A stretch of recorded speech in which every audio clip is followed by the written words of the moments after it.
El Nilo despertó esa mañana con un brillo de cobre, como si el propio río hubiera escuchado un rumor antiguo y se preparara para contarlo.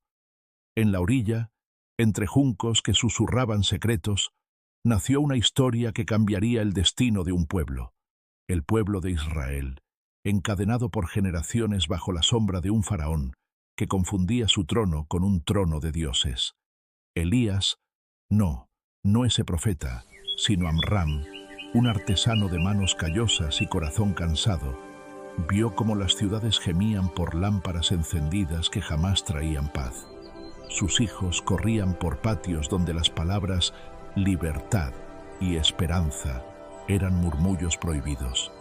Y en la penumbra de una casa humilde, una madre hizo lo imposible. Envolvió a su recién nacido en juncos y puso su destino en el agua que corría hacia el mar abierto. Era una apuesta contra el mundo. Mientras tanto, en la corte solar del palacio, el faraón celebraba su poder con carrozas que rasgaban el viento. Sus arquitectos alzaban pilares más altos, sus escribas contabilizaban tributos, y su voz, como un látigo de sombra, ordenaba leyes que encadenaban corazones. Que nadie desafíe la eternidad de mi reinado, decretó, sin sospechar que en el silencio de la opresión se incubaba una fuerza que no conocía cadenas. En la periferia de la historia, un hombre joven vivía con el peso de dos nombres: extranjero por nacimiento, príncipe por adopción. Su mirada llevaba el fuego de una doble identidad que ardía en secretos. Creció entre palacios y pasillos de mármol. Aprendió el lenguaje de las cortes y el latido del pueblo que su sangre no olvidaba. En sueños veía campos de cebada y oprimidos que caían al ritmo de látigos invisibles. Su alma temblaba con preguntas que ni la mayor sabiduría de la corte podía apagar. Y entonces, en la noche donde los astros parecían tensar el silencio, algo rompió la rutina del mundo. Un fuego que no consumía y una voz que no se parecía a ninguna otra.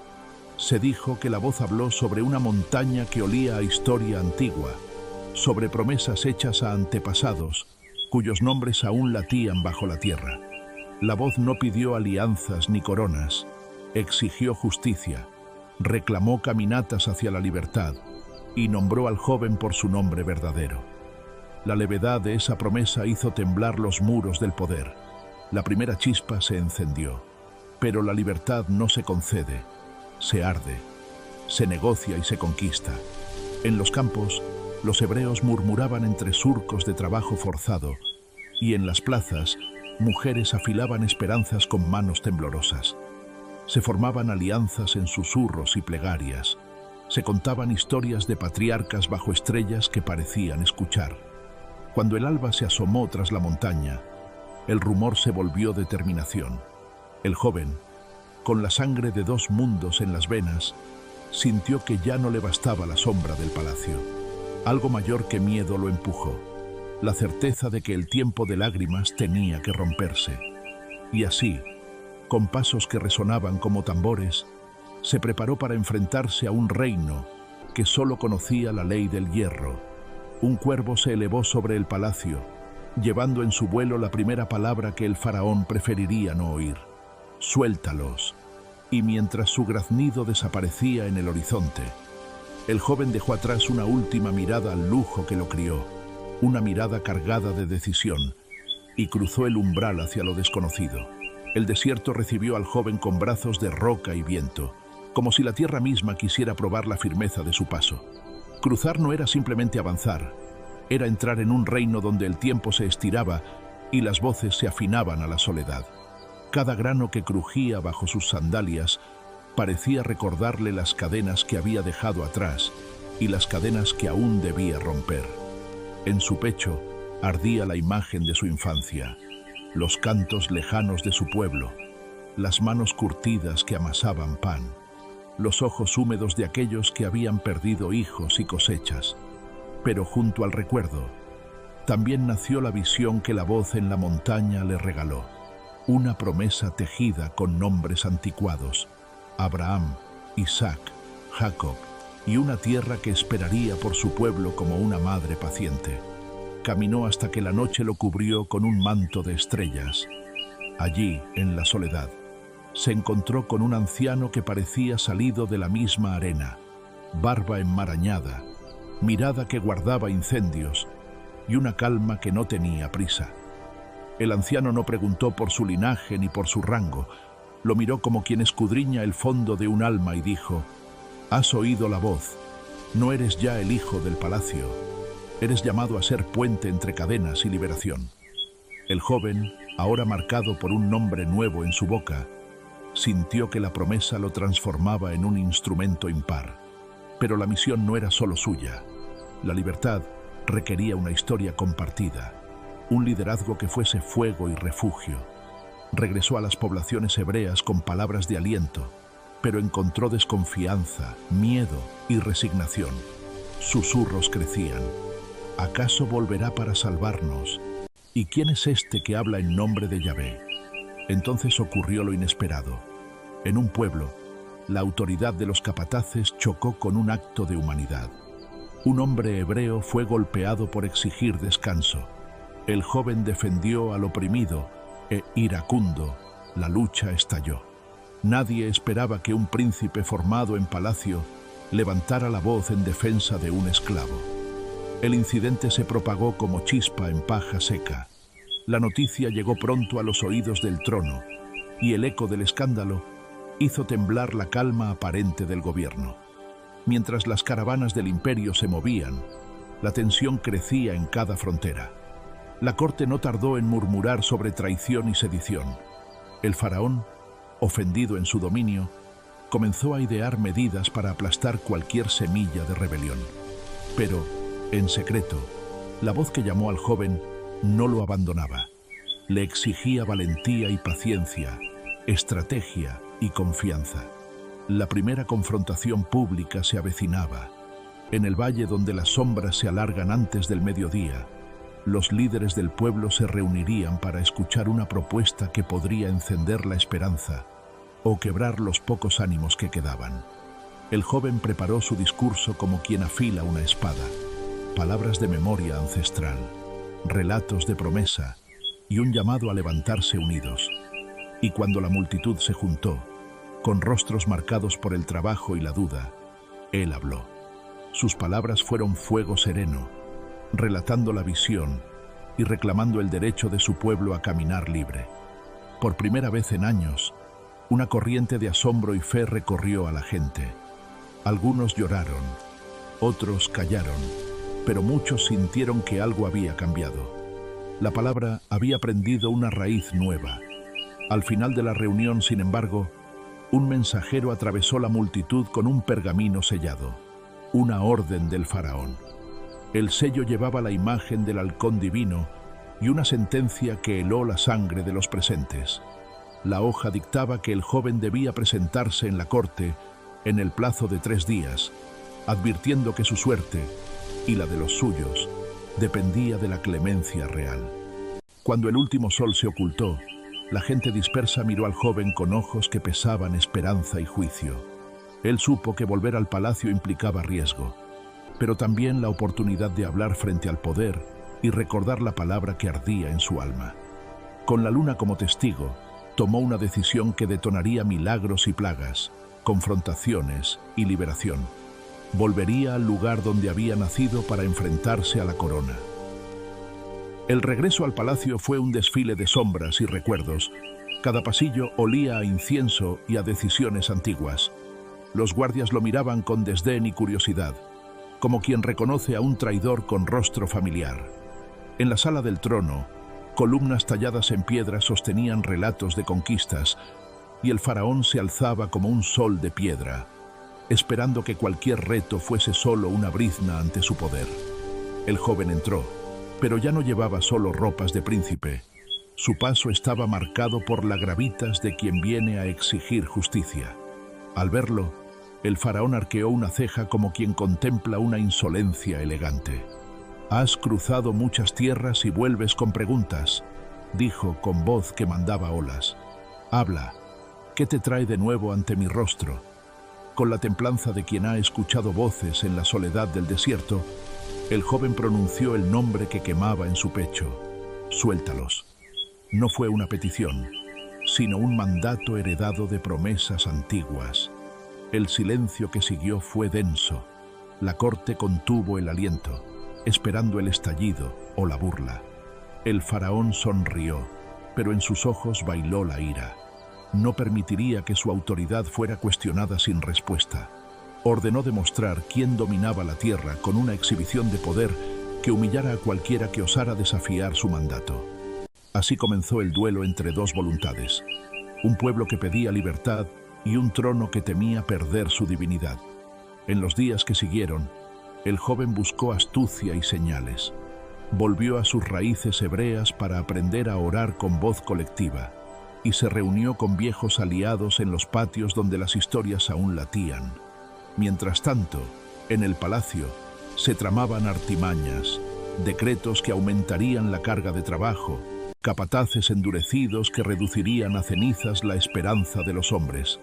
La tensión explotó en forma de plagas que primero fueron pequeñas advertencias: aves que cubrieron los graneros, ranas que reinaron en palacios y canales, mosquitos que zumbaban como acusaciones.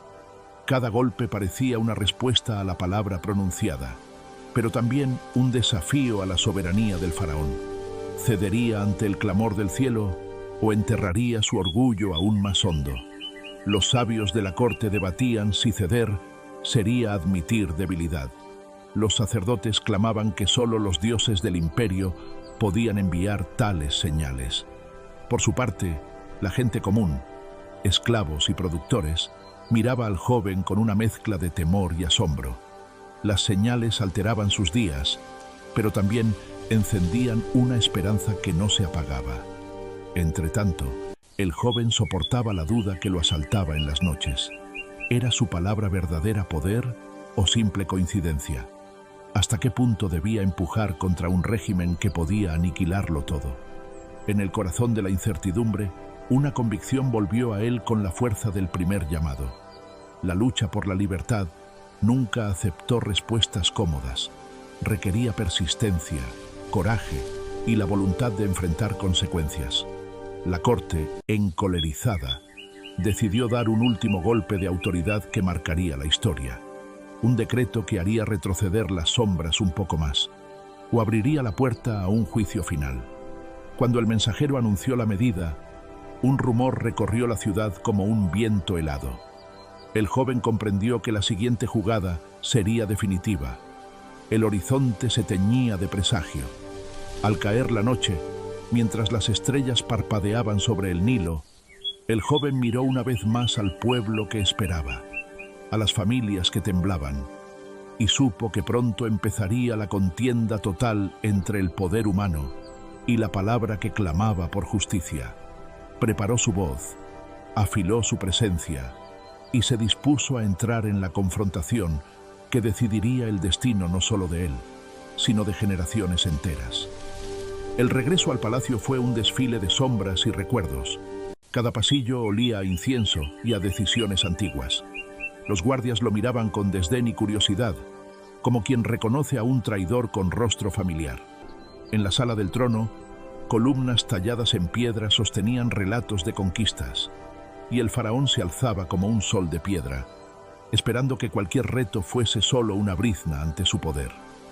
El joven entró, pero ya no llevaba solo ropas de príncipe.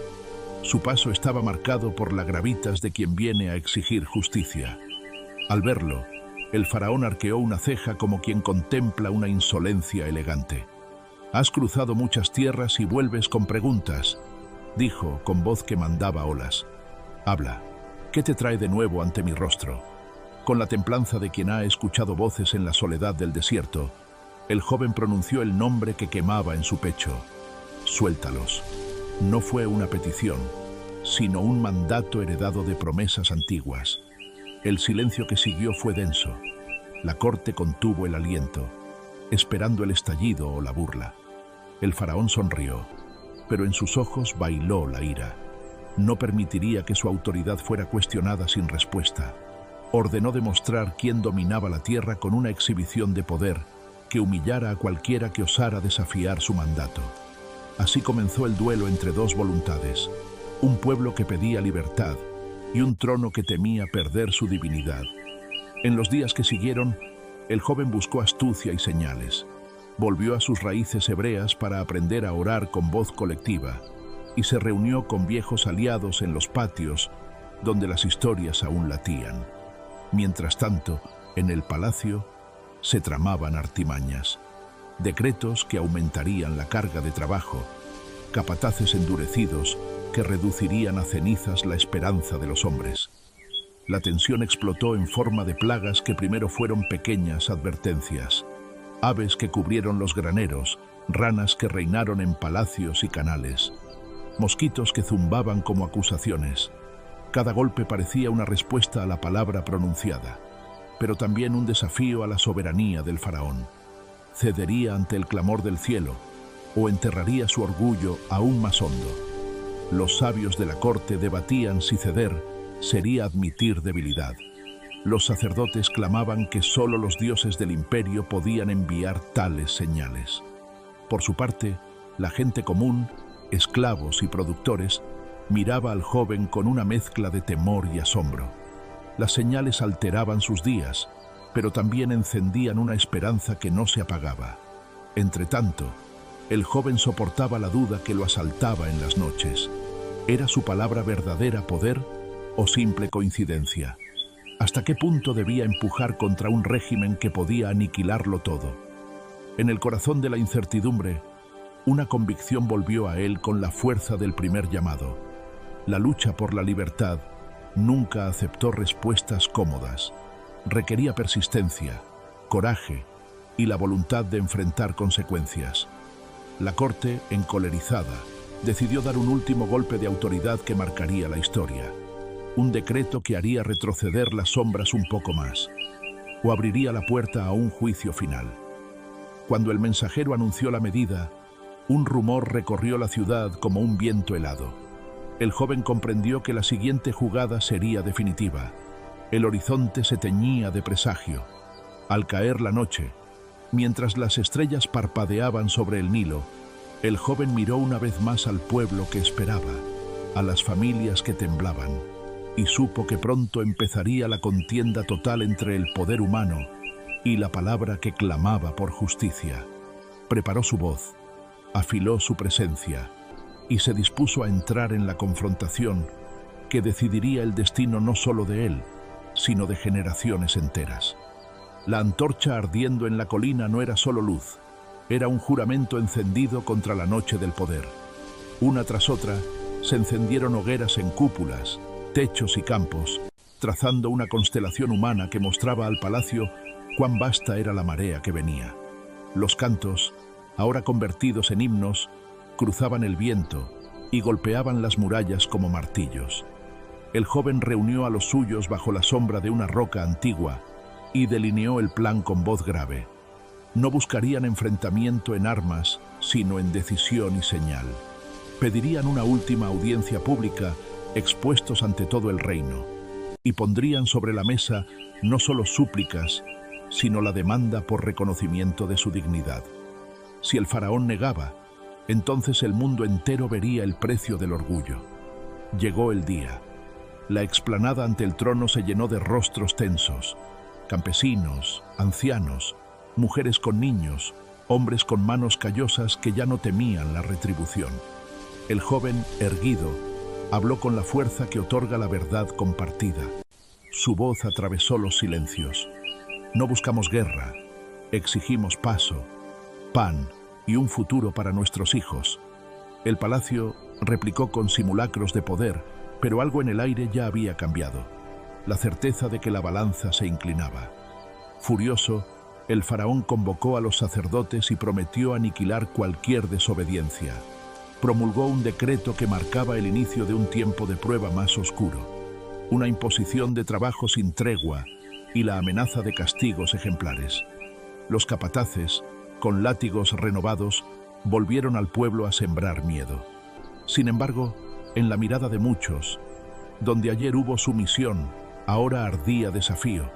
Y entonces, Cuando las fuerzas del imperio se preparaban a aplastar la rebelión con su maquinaria, el cielo mismo pareció intervenir. Desde la lejanía, nubes compactas comenzaron a rodar con intención y un viento antiguo olfateó la ciudad como quien anuncia un juicio. Todo el mundo alzó la vista al mismo tiempo, porque lo que venía no iba a ser una simple tormenta. El viento llegó primero como un susurro que peinaba las casas, después como un tambor que anunciaba un cambio. Las nubes se arremolinaron en formas imposibles, y del cielo descendió una lluvia que no era lluvia común. Parecía lavadora de memorias, borrando con gotas el pesado olor a humo y sangre.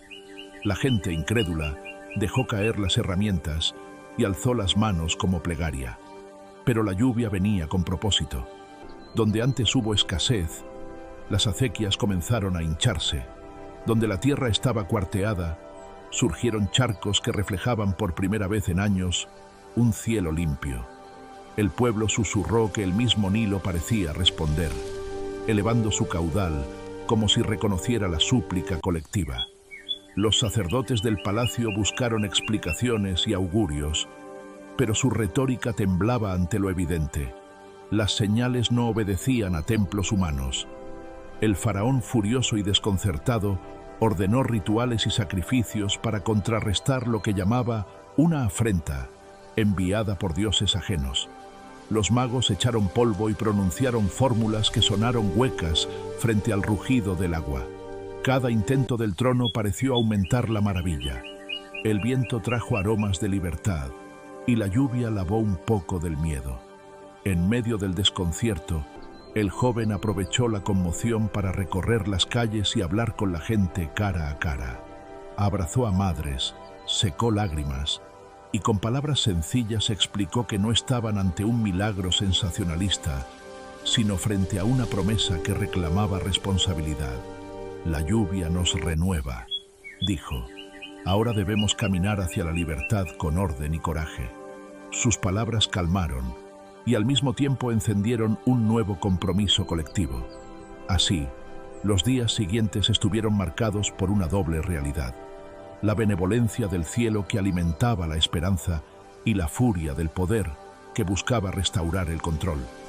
Cada pequeña victoria, una acequia abierta, un campo salvado, era celebrada como si fuera la tumba de la derrota pasada, y cada represalia de la corte se sentía como una sombra que todavía acechaba. Y mientras las aguas subían y las voces se multiplicaban, el joven supo que la contienda no se ganaría solo con señales. Necesitaba un argumento que rompiera la lógica del miedo y anulase la autoridad del faraón ante todo el pueblo. Algo visible, irreversible y público. Meditó en ello bajo la lluvia que limpiaba la ciudad, sabiendo que la decisión que tomara en la siguiente jornada pondría en marcha un giro que nadie olvidaría. Al final del día, cuando los charcos reflejaban la luna, el joven recogió una tablilla y grabó en ella una propuesta que llevaría al palacio al alba. Era una apuesta alta. Si fracasaba, muchos pagarían con dolor. Si triunfaba, abriría la puerta a la libertad. Guardó la tablilla en su manto y con la mirada fija en el horizonte, se dirigió a la plaza donde al amanecer presentaría su desafío público. Al alba, la plaza se llenó otra vez, pero ahora con una calma cargada de expectativa. Rostros ajenos al ruido de la rebelión se acercaron a mirar. El joven desplegó la tablilla frente al público y la leyó con voz clara. No era una amenaza ni un ruego. Era una demanda solemne que reclamaba el paso seguro del pueblo hacia tierras propias, la devolución de derechos y el reconocimiento de su dignidad ancestral. Las palabras resonaron como tambores en las calles estrechas. El palacio respondió con desdén, pero esta vez no fue solo con decretos. Envió una provocación calculada. Un grupo de guardias debía interceptar la comitiva que acompañaba al joven y mostrar que la corona aún dictaba la ley. La ciudad contuvo el aliento. Si los guardias atacaban, la demanda quedaría aplastada. Si no lo hacían, el reino perdería rostro frente a todos. Cuando los guardias aparecieron en la avenida principal, el silencio se quebró en un instante.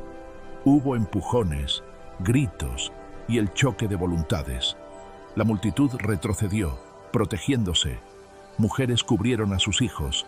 Ancianos clavaron la mirada en el joven, esperando la palabra que dictara el curso de la historia. Él levantó la mano, no para ordenar la guerra, sino para exigir que el enfrentamiento cesara y que se abriera un parlamento improvisado en la propia explanada. El faraón, desde su balcón, vio el espectáculo y, sintiendo su autoridad tambalear, decidió jugar una carta mayor. Convocó públicamente a los ancianos del pueblo a un juicio simbólico donde, según su plan, se demostraría que el orden del reino no podía ser cuestionado.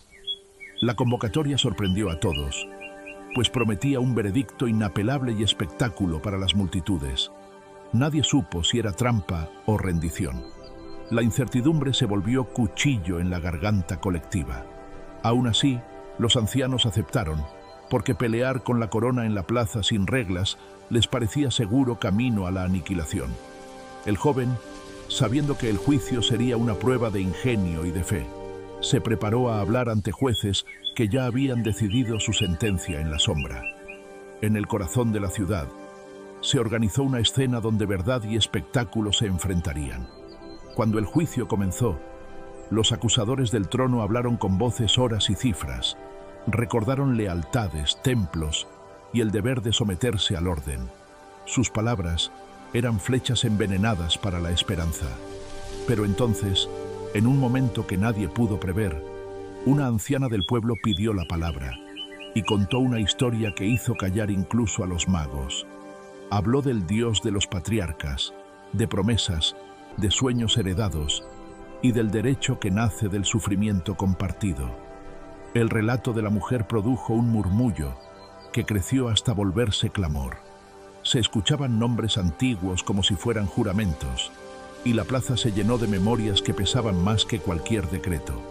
El faraón, sorprendido por la fuerza de aquel testimonio, ordenó silencio con un gesto brusco, pero la oleada humana ya había cambiado la escena. La ley del trono se enfrentaba ahora a la ley de la memoria colectiva. Al caer la tarde, cuando los jueces discutieron en voz baja, algo extraño ocurrió en el templo del palacio. Las estatuas de los dioses, laboriosamente erigidas para demostrar la eternidad del poder, comenzaron a mostrar fisuras insignificantes, como si las palabras de la anciana hubieran puesto en duda hasta la piedra. Los cortesanos miraron con terror, los sacerdotes con ira. La grieta en la estatua fue un símbolo inadvertido pero potente. La autoridad creada por el hombre empezaba a resquebrajarse. Al final de la jornada, mientras la multitud se retiraba con el rumor de que el veredicto sería anunciado al amanecer, el joven sintió en su pecho que algo mayor que él había comenzado. Sin embargo, en lo profundo del palacio, el faraón tramaba la jugada final, una decisión que no solo reescribiría el destino del juicio, sino que desataría un conflicto que bañaría la tierra con signos imposibles. La noche en el palacio olía a incienso y a planes urdidos. El faraón, herido en su orgullo por las grietas que aparecían en lo que creía eterno, reunió a su círculo más íntimo, consejeros, sacerdotes y generales. Sus manos golpearon la mesa con la fuerza de quien no tolera la humillación. Si la memoria vence a mi ley, dijo, todo se vendrá abajo. Preparad medidas que vuelvan a enseñarles quién manda. Mientras tanto, en las calles, las familias repasaban en susurros lo ocurrido en el juicio. La anciana que habló quedó en el centro de las conversaciones. Sus palabras habían sido como piedras lanzadas a un estanque. Las ondas no habían cesado. El joven, por su parte, caminó sin descanso entre la gente, recogiendo residuos de esperanza y miedo, prometiendo que sostendrían la lucha con dignidad y sin olvidar a los que no podían pelear. A la madrugada, dos realidades avanzaban juntas. Por un lado, la maquinaria del imperio se afinaba para recuperar el control. Por otro, la ciudad despertaba con una convicción nueva. Los capataces recibieron órdenes precisas: endurecer las labores, separar familias que mostraran liderazgo y castigar con ejemplaridad. Era el tipo de decisiones pensado para quebrar voluntades y sembrar desaliento. Pero el plan del trono incorporaba algo más sutil, un intento por socavar la fe del pueblo. Los sacerdotes del palacio promovieron ceremonias públicas que pretendían demostrar la superioridad de los dioses del imperio sobre cualquier otra promesa. Carrozas rituales cruzaron la ciudad con estandartes y cantos que buscaban arrastrar a las multitudes hacia antiguos miedos. Muchos, fatigados, temieron volver a someterse. En el fragor de esa madrugada, el joven recibió noticias inquietantes. Algunos líderes locales, atemorizados por las represalias, comenzaron a negociar en secreto con emisarios del faraón. Se hablaba de promesas de alivio temporal a cambio de abandonar la causa colectiva. La sombra de la traición se cernía, y en el corazón del joven se encendió una cólera que no era únicamente suya. Era la cólera de aquellos que no tenían voz en los pactos. Decidió entonces recorrer las puertas de la ciudad para convocar a los que aún dudaban. Sus pasos lo llevaron a un grupo de jóvenes que trabajaban al alba en las orillas del Nilo. Sus manos, curtidas por el trabajo, se alzaron cuando él habló. Sus ojos ardían con aquella mezcla de miedo y decisión que solo da la filiación con la injusticia. Fueron ellos quienes, sin saberlo, escribirían con actos la siguiente página de la historia. Mientras tanto, en la sala de audiencias, el faraón dio la orden que nadie quería oír: reunirse con el joven en una audiencia pública al mediodía y someter su causa a prueba final. Pero el pedido contenía trampa. El palacio organizaría una demostración solemne de poder y control que, según los estrategas, humillaría cualquier resistencia visible. Lo que el faraón no previó fue que la gente ya no solamente acudía por miedo, iba con una fe templada por pérdidas y señales. Cuando el sol alcanzó la plenitud y las sombras se estrecharon, multitudes se agolparon nuevamente en la explanada. El joven subió a una tarima improvisada con la serenidad de quien acepta la responsabilidad. Frente a él, el faraón se asomó con la pompa de siempre, rodeado de símbolos que proclamaban su invencibilidad. Los tambores resonaron, y en el instante en que el silencio se hizo absoluto, alguien gritó desde la multitud una palabra que encendió las atmósferas: ¡justicia! La voz se propagó como pólvora. El palacio tembló. Los sacerdotes palidecieron. Y en ese segundo preciso, mientras los ojos de todos buscaban al autor del clamor, un ruido extraño comenzó a crecer lejos en las colinas. Un retumbar que no era humano, ni animal, ni natural. Algunos lo confundieron con truenos tempranos. Otros sintieron que la tierra misma respiraba antes de un gran acontecimiento. Al final de la página, cuando la multitud se volvió hacia la colina para mirar, una columna de humo oscuro se alzó en el horizonte, una señal cuyo significado nadie aún podía comprender. Y el joven supo, con la certeza que precede a la tempestad, que el poder humano estaba a punto de chocar con algo que ni sus estrategas ni sus dioses podrían dominar. La columna de humo se alzó con una decisión propia, no como señal de destrucción, sino como estandarte que atravesaba el cielo. Al principio pareció un incendio lejano. Luego la gente reconoció el patrón que habían visto en relatos antiguos. Una columna que se alzaba de la tierra y se mantenía firme, oscura de día y luminosa de noche, como si una mano invisible hubiera clavado un faro en el horizonte. El murmullo se convirtió en oración. Algunos corrieron a las puertas con mantos al viento. Otros buscaron a sus niños y ancianos, convencidos de que la presencia que venía no era azar. La columna avanzó lenta, majestuosa, hasta posarse entre la explanada y el palacio, separando a la multitud del poder como un juicio visible. Desde su base emergía un olor a incienso antiguo, y la propia atmósfera pareció contener la respiración. El faraón no pudo admitir que algo así osara desafiar su trono. Con la furia tensada, ordenó que se acercaran las máquinas de guerra y que se cerraran las puertas. Su voz resonó idéntica a la de un dios herido. Pero cuando los carros rompieron las calles y las lanzas buscaron la masa oscura, la columna respondió. Alargaría su sombra sobre quien la afrontara, y por un instante El metal de las armas pareció perder brillo, como si la misma realidad se negara a obedecer el orgullo. En medio del asombro, el joven se adelantó al borde de la columna y con voz que ahora no temblaba, habló a su pueblo y a la corona. No es contra vosotros que viene esto, sino contra la injusticia que os hace olvidar la ley del amor. Marchad, y veréis que la promesa mantiene su palabra. Sus palabras cayeron como una brújula sobre corazones confundidos. Algunos se inclinaron, otros se aferraron al trono. El primer rugido que siguió vino del sur, un ejército de langostas, guiadas no por granjeros ni por viento, descendió sobre los campos y las plazas, devorando lo poco que quedaba. El segundo vino de las aguas. Canales que hasta entonces habían llevado vida comenzaron a turbarse, y peces muertos flotaron como advertencia. Las plagas ya no eran abstractas, eran sentencias que mordían la piel del imperio. El faraón, acorralado, ofreció treguas que sonaban a engaño.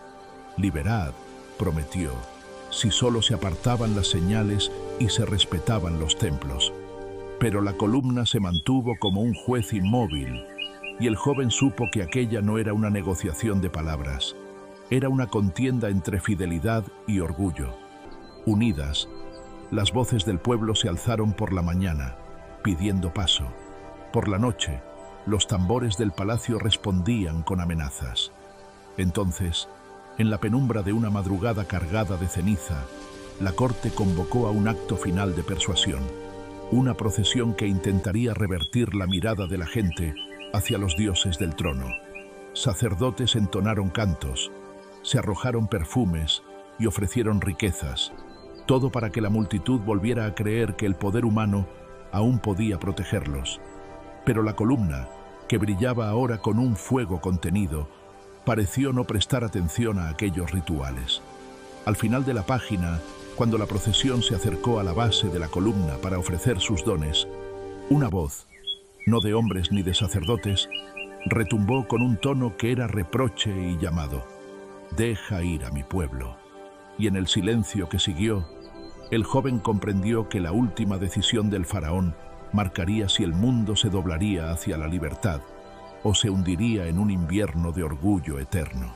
El clamor que siguió a la voz celestial fue una ola que partió corazones y torres por igual. El faraón, acorralado por la mirada de su pueblo y la presencia que ya no podía negar, llamó a sus consejeros con manos temblorosas. «¿Qué pedirán ahora?», rugió, más a sí mismo que a los presentes. Los consejeros, sudorosos, propusieron soluciones vanas, más rituales, más decretos, más fuerza. Pero la corte sabía, en lo profundo, que aquella ya no era una disputa que se resolviera con astucia humana. La columna oscilaba entre día y noche como si marcara los minutos de un juicio. La gente la rodeaba en silencio reverente, y hasta los animales parecían esperar una orden que cambiara destinos. El joven, con la voz agotada por noches sin sueño, subió de nuevo al atrio y pidió audiencia final frente al trono. El encuentro fue tenso, como un duelo entre dos mundos. El faraón habló primero, con una dignidad astillada. Ofreció concesiones parciales, un alivio temporal para las cargas, la promesa de un tributo que nunca borraría las cadenas. «Aceptad esto y volveré a coronar la paz», gritó, intentando elevar su palabra a la categoría de ley. Sus ojos buscaban rendición, su corazón, supervivencia. El joven escuchó y luego respondió con la calma de quien ha visto noches de hambre y días de lágrimas. «No pedimos migajas ni solemnidades gastadas, pedimos paso, tierra y la libertad para ser nosotros mismos», dijo. Sus palabras no eran un reto físico, sino una reclamación de dignidad, la demanda de que la historia no fuese dictada por quien imprime miedo. La sala se enardeció. Algunos guardias empezaron a tambalear entre órdenes contradichas. Los sacerdotes suplicaban por la seguridad de sus ídolos. El pueblo afuera contuvo la respiración. Fue entonces cuando, en un gesto desesperado, el faraón ordenó que se cerraran las puertas de la ciudad y que se apresaran a quienes lideraran la protesta. La orden cayó como un hielo sobre la multitud. Pero la columna no había nacido para el silencio ni para el encierro. Desde su base surgió una luz que trazó caminos invisibles, señalando rutas antiguas de escape y esperanza. Familias, guiadas por el resplandor, comenzaron a moverse con asombrosa calma. Padres que tomaban a sus hijos, ancianos apoyados por manos jóvenes, obreros que cerraban puertas dejando atrás cadenas. No era una fuga caótica, era una migración ordenada hacia lo prometido. Al darse cuenta de que la ciudad no podía someter a una voluntad que ya no obedecía, el faraón lanzó su último recurso: liberar sobre la gente una sombra de terror en forma de epidemia y hambre organizada. Las barreras se estrecharon y las noches se volvieron de lamento. Aún así, la columna permaneció firme, como un faro que no se apaga ante el viento. Al final de la página, mientras la ciudad comenzaba su éxodo silencioso bajo la protección de la luz, el joven se volvió hacia la figura que lo había llamado desde la montaña y susurró: ¿qué nos espera más allá del desierto? Y la respuesta llegó no en palabras, sino en un viento que olía a promesa y a desafío, invitándolos a cruzar hacia lo desconocido.